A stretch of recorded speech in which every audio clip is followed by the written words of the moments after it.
Hey guys, welcome back to my YouTube channel. Hope everyone are doing great. So ఈరోజు మనం తెలంగాణ రాష్ట్రం నిజామాబాద్ జిల్లా ఎడవల్లి మండలంలోని జానకపేట్ గ్రామంలో ఉన్న సాలగ్రామ నరసింహస్వామి దేవస్థానాన్ని దర్శించుకోవడానికి వచ్చాము. ఈ దేవస్థానం చాలా పవర్ఫుల్ అండి. చాలామందికి ఈ దేవస్థానం గురించి తెలియదు. ఈ దేవాలయం సంబంధించిన చరిత్ర అలాగే దీని నిర్మాణం డీటెయిల్స్ మొత్తం ఈ వీడియోలో తెలుసుకుందాం. ఎవరైనా మన ఛానల్ని ఫస్ట్ టైం చూస్తున్నట్లయితే సబ్స్క్రైబ్ చేసుకోండి. అలాగే ఈ వీడియోని లైక్ చేయండి. దాని ద్వారా ఈ వీడియో ఇంకొంతమందికి రీచ్ అయిపోతుంది. ఇప్పుడు మనం ఈ దేవాలయం నిర్మాణం గురించి తెలుసుకుందాం. 3వ శతాబ్దంలో ఒక జైన మత ప్రవక్త ఈ క్షేత్రాన్ని దర్శించి స్వామి శక్తికి ఆకర్షితులైన జైనులు ఇక్కడ దేవాలయాన్ని నిర్మించాలని అనుకున్నారు. గుడి వెనక భాగంలో ఒక గురుకులాన్ని కూడా స్థాపించారండి. దేవాలయ ముఖద్వారంపై గజలక్ష్మీదేవి, దేవాలయంలోని ప్రతి స్తంభంపై నాగేంద్ర ప్రతిమలు చెక్కబడి ఉన్నాయి. పూర్తిగా రాతితోనే నిర్మితమైన ఈ దేవాలయాన్ని కాలక్రమేణా కాకతీయులు కూడా అభివృద్ధి చేశారు. ఈ దేవాలయ ప్రాంగణంలో అష్టముఖి కోనేరు ప్రత్యేక ఆకర్షణగా నిలుస్తోంది. కలియుగ ప్రారంభంలో ఈ ప్రాంతంలో తపస్సు చేస్తున్న ఋషులకు రాక్షసులు ఆటంకాలు సృష్టించేవాళ్ళు. ఋషులకు ఎలాంటి ఆటంకం కలగకుండా బ్రహ్మం ఆజ్ఞతోటి అష్టదిక్పాలకులుగా 8 దిక్కుల్లో కాపలాగా నిలబడి వారి మధ్యలో నీటిని ఉద్భవించేవాళ్ళు. అందుకే దీన్ని అష్టముఖి కోనేరుగా పిలుస్తారని చరిత్రకారులు చెప్పడం జరిగింది. మీరు కూడా చూడొచ్చు ఈ కోనేరు ఎంత మంచిగా ఉందో. ప్రెజెంట్ అయితే ఈ కోనేరుని ఎవరు యూజ్ చేయట్లేదు, కానీ చాలా అద్భుతంగా నిర్మించబడడం జరిగింది.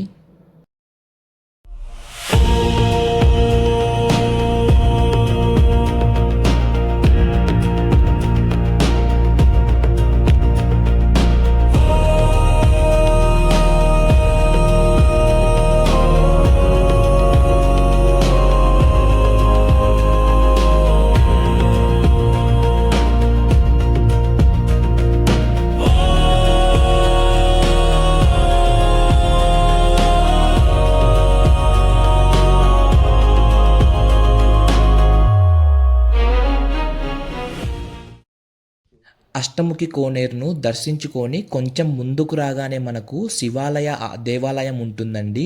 ఈ దేవాలయంలో ఉండే శివలింగాన్ని మనము స్వయంగా తాకవచ్చు. అలాగే మనము స్వయంగా ఆ శివలింగానికి పూజలు కూడా చేసుకోవచ్చు. ఇంకొక సంగతి ఏంటంటే ఇక్కడ ప్రతిష్ఠించిన శివలింగం చాలా పురాతనమైన శివలింగం అండి. ఎన్నో వేల సంవత్సరాల క్రితం ఈ శివలింగాన్ని ఇక్కడ ప్రతిష్ఠించడం జరిగింది. ఇప్పుడు మనం ఈ సాలగ్రామ లక్ష్మీ నరసింహస్వామి దేవాలయం యొక్క చరిత్ర గురించి మాట్లాడుకుందాం. హిరణ్యకశిపుడిని సంహరించిన తరువాత అడవిలోకి వచ్చిన నరసింహుడు జానకంపేట కొండ ప్రాంతంలో సేదతీరి ఇక్కడే స్వయంభుగా వెలిశాడని ఇక్కడ స్థల పురాణం చెబుతుందండి. అండ్ అలాగే నరసింహస్వామి ఉగ్రరూపాన్ని దర్శించడానికి ఋషులకు సాధ్యపడకపోవడంతో స్వామి ఆజ్ఞ మేరకు కాఠ్మాండు సమీపంలో గండకి నది తీరంలో నుంచి సాలగ్రామ శిలను తీసుకువచ్చి నాభిలో ప్రాణ ప్రతిష్ఠ చేయడంతో శాంతమూర్తిగా దర్శనమిచ్చాడని స్థల పురాణం ద్వారా తెలుస్తుందండి మనకి. నాభిలో సాలగ్రామం ఉండడం వల్ల సాలగ్రామ లక్ష్మీ నరసింహస్వామిగా ఇక్కడ మనకు దర్శనమిస్తున్నాడు ఆ లక్ష్మీ నరసింహస్వామి. ఇక్కడ 3వ శతాబ్దంలో దేవాలయ వెనుక భాగంలో గురుకులం నిర్మించబడినట్టు ఆనవాళ్లు లభించాయండి. అది కూడా ఇక్కడ మనకు కొన్ని శిలలు అలాగే స్థల పురాణం చదివిన తర్వాత అది చెప్పడం జరిగింది. తర్వాత కాలంలో కాకతీయుల పాలనలో ఈ గురుకులాన్ని శివాలయంగా మార్చడంతో ఈ దేవాలయం శివకేశవ క్షేత్రంగా ప్రసిద్ధిగాంచిందని చెప్పి ఇక్కడ వాళ్ళు చెప్పడం జరిగింది. ఈ దేవాలయానికి ఉమామహేశ్వరుడు క్షేత్రపాలకుడిగా కూడా ఉంటాడండి. అండ్ ఇందాక మనం చూసాం కదండి శివలింగం, అది శివాలయం. ఆ శివాలయం వచ్చి మనకి పూర్వకాలం అది గురుకులం అండి. దాన్ని ఇప్పుడు శివాలయంగా మార్చడం జరిగింది.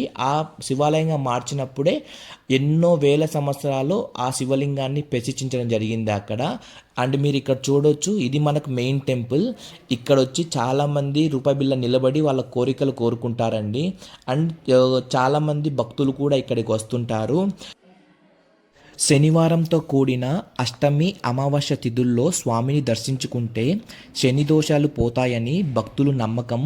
ఇక్కడ ప్రతి నెల స్వాతి నక్షత్రం రోజున స్వామి కళ్యాణం ప్రతి ఏటా మాఘశుద్ధ అష్టమి నుంచి మాఘశుద్ధ ప్రతిపద వరకు వార్షిక బ్రహ్మోత్సవాలు కూడా ఇక్కడ జరుగుతాయండి. ఒకవేళ మీరు ఈ దేవాలయ సమీపంలో ఎవరున్నా కానీ ఆ తేదీల్లో ఆ గడియల్లో ఇక్కడికి వచ్చి ఆ బ్రహ్మోత్సవాలను కూడా దర్శించుకోవాలని చెప్పి అనుకుంటున్నానండి. ఇలాంటి వీడియోస్ చాలా వస్తున్నాయండి. ప్లీజ్ సపోర్ట్ మీ. చాలా మంచి మంచి కంటెంట్ తోటి మీ ముందుకు రావడం జరుగుతుంది. Please support and stay connected. Thank you. See you in the next video.